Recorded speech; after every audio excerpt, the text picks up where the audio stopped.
para mahasiswa yang budiman, selamat datang dalam pembelajaran tentang Pancasila sebagai sistem filsafat. Kali ini kita akan mengeksplorasi bagaimana Pancasila tidak hanya sebagai dasar negara, tetapi juga sebagai suatu sistem filsafat yang mendasari kehidupan berbangsa dan bernegara. Pertama-tama, mari kita pahami bersama apa makna dari filsafat. Kata filsafat sendiri berasal dari bahasa Yunani yang berarti filosofia gitu ya. Yang berarti cinta akan kebijaksanaan atau upaya mencari kebenaran. Berasal dari kata philos atau philien yang berarti mencintai atau mencari, dan sophia yang berarti pengetahuan atau kebijaksanaan. Dalam konteks ini, sophia melambangkan pencarian kebenaran yang mendasar dan prinsip-prinsip fundamental dari segala sesuatu. Pengetahuan yang diperoleh melalui filsafat di sini dianggap sistematis, metodis, dan koheren. Artinya, filsafat berusaha untuk mengorganisir pengetahuan secara teratur gitu ya, sistematis, menggunakan cara berpikir yang logis dan teratur atau metodis, serta memastikan bahwa ide-ide dan teori yang dikemukakan itu saling mendukung dan konsisten, koheren gitu ya.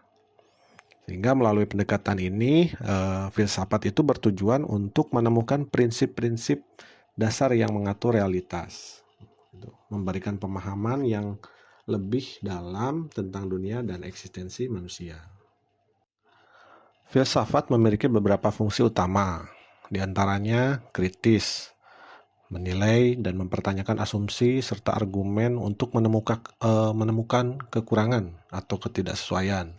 Lalu ada analitis, bagaimana mengurai konsep dan ide menjadi bagian-bagian sederhana untuk memahami makna dan struktur dasarnya. Sintesis, menggabungkan berbagai ide berarti ya, untuk membentuk pandangan yang lebih lengkap gitu atau menyeluruh. Lalu pendidikan, mengembangkan keterampilan berpikir kritis dan reflektif gitu, serta menganalisis aspek-aspek kehidupan dan pengetahuan. Lalu ada integratif. Nah, integratif ini mencoba menghubungkan berbagai disiplin ilmu untuk memberikan pandangan yang lebih holistik gitu tentang suatu masalah atau fenomena.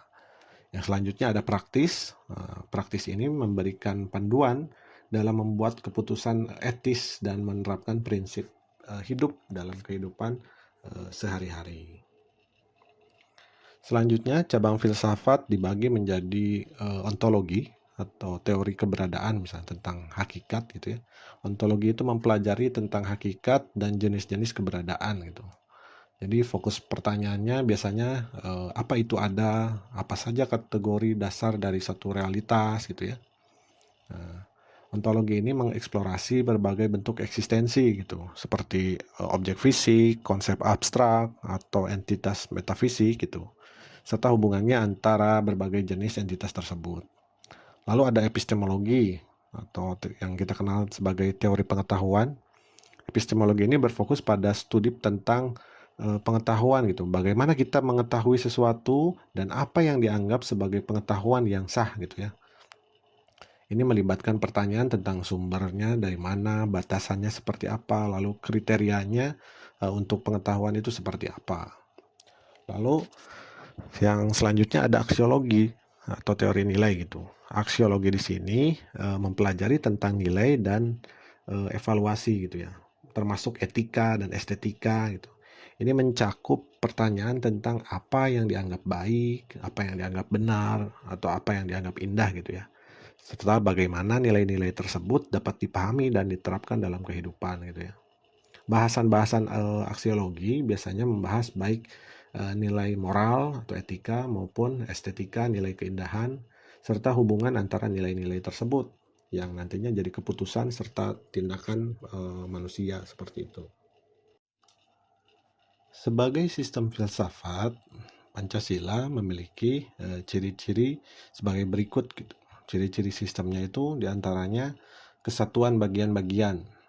Pancasila terdiri dari 5 sila yang saling menyatu membentuk satu kesatuan yang utuh.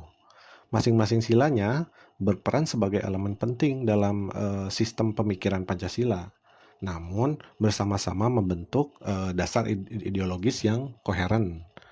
Yang selanjutnya, setiap bagian ini memiliki fungsi sendiri-sendiri. Artinya, setiap sila dalam Pancasila memiliki fungsi dan peran yang spesifik. Misalnya, sila pertama menggarisbawahi kepercayaan kepada Tuhan Yang Maha Esa, sementara sila-sila lainnya mengatur tentang keadilan sosial, persatuan, dan demokrasi. Nah, selanjutnya, saling berhubungan dan saling ketergantungan. Meskipun setiap sila memiliki fungsi khusus, sila-sila tersebut saling berhubungan dan bergantung satu sama lain. Hubungan ini menciptakan suatu sistem yang integratif, di mana nilai-nilai masing-masing sila ini saling mendukung dan memperkuat untuk membentuk panduan hidup yang konsisten dan harmonis. Nah, sila-sila Pancasila merupakan kesatuan organis dalam sistem filsafat ini. Berarti yang pertama kesatuan gitu ya, tadi dibahas. Semua sila dalam Pancasila membentuk satu kesatuan utuh, di mana sila-sila saling melengkapi dan memiliki perannya masing-masing. Lalu saling terhubung, setiap sila saling berhubungan dan mendukung satu sama lain.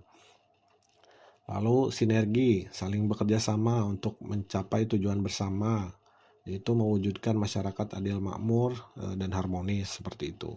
Dengan kata lain, Pancasila sebagai kesatuan organis berarti bahwa semua sila ini berfungsi secara integratif untuk mencapai tujuan ideologis yang sama, seperti itu.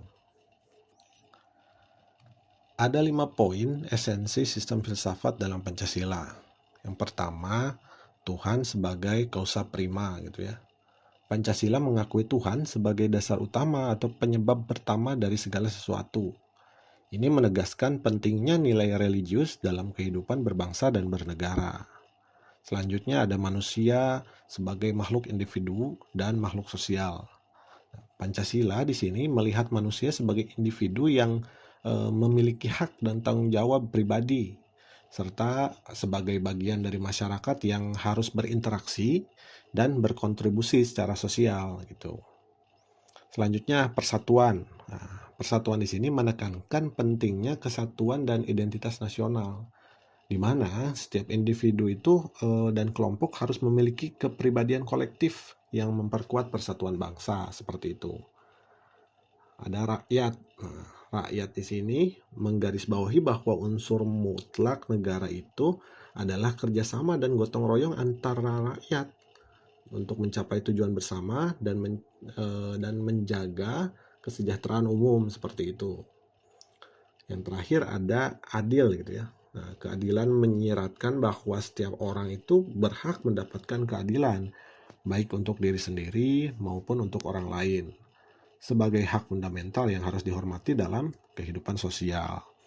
Jadi secara keseluruhan, esensi Pancasila ini adalah menyatukan nilai-nilai religius, sosial, dan keadilan dalam satu sistem filsafat yang harmonis untuk membangun masyarakat dan negara yang adil dan makmur, seperti itu.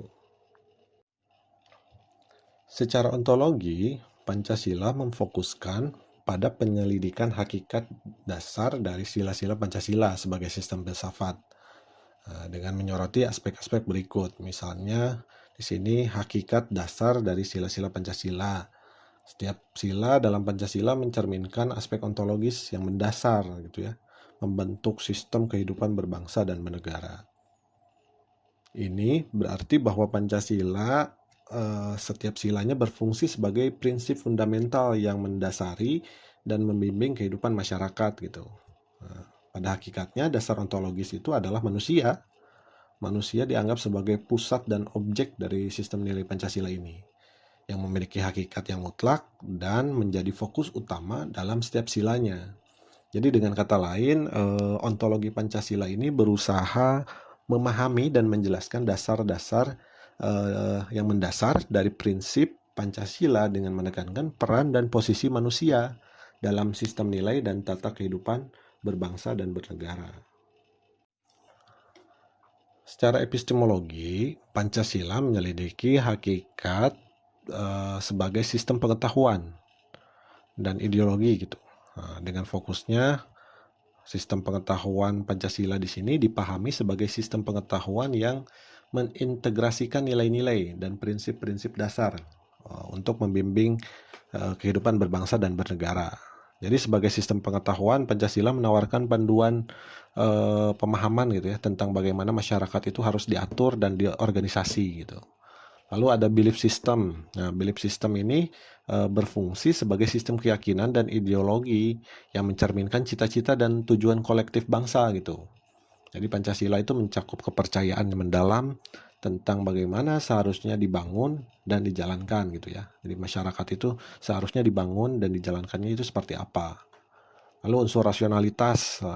Nah, unsur rasionalitas di sini dalam susunannya berarti bahwa nilai-nilai dan prinsip-prinsipnya dirancang secara logis dan rasional gitu untuk menciptakan sistem yang koheren dan konsisten. Sehingga susunan-susunannya itu susunan formal logis gitu ya. Dalam berarti struktur Pancasila ini bersifat formal logis. Setiap sila memiliki peran dan hubungan yang terstruktur secara sistematis gitu. Memastikan integrasi yang harmonis dari nilai-nilai dan prinsip-prinsipnya. Secara keseluruhan, epistemologi Pancasila ini berusaha memahami bagaimana Pancasila sebagai ideologi dan sistem pengetahuan membentuk pandangan dan praktik dalam kehidupan sosial dan politik melalui pendekatan yang rasional dan terstruktur gitu ya. Yang terakhir, aksiologi Pancasila di sini membahas nilai-nilai yang terkandung dalam Pancasila yang dibagi dalam 3 nilai gitu ya. Di sini ada nilai dasar, instrumental, dan praktis. Nah, nilai dasar ini adalah asas-asas fundamental yang dianggap sebagai kebenaran mutlak dalam Pancasila gitu. Nilai ini merupakan prinsip dasar yang diterima tanpa perlu dipertanyakan lagi. Contohnya prinsip keadilan dan kemanusiaan yang sudah diakui sebagai nilai universal gitu. Lalu ada nilai instrumental. Ini berupa norma sosial dan hukum yang dirancang untuk merealisasikan nilai dasar dalam praktik gitu ya. Misalnya undang-undang yang mengatur hak asasi manusia dan keadilan sosial. Nah, lalu ada nilai praktis. Nah, ini adalah nilai-nilai yang diterapkan secara langsung dalam tindakan dan keputusan sehari-hari. Nilai praktis ini mencakup cara-cara konkret dalam mengimplementasikan prinsip-prinsip dasar dan instrumental dalam kehidupan sosial dan politik. Contohnya misalnya penerapan prinsip gotong royong dan toleransi dalam interaksi sosial sehari-hari. Jadi secara keseluruhan, aksiologi Pancasila ini mengkaji bagaimana nilai dasar, nilai instrumental, dan nilai praktis ini bekerja sama untuk membentuk panduan hidup yang adil, efektif, dan sesuai dengan prinsip-prinsip Pancasila. Seperti itu. Terima kasih atas partisipasi dan perhatiannya selama sesi ini. Semoga materi yang telah kita bahas kali ini bermanfaat dan dapat diterapkan dalam kehidupan sehari-hari. Sampai jumpa di pembelajaran berikutnya.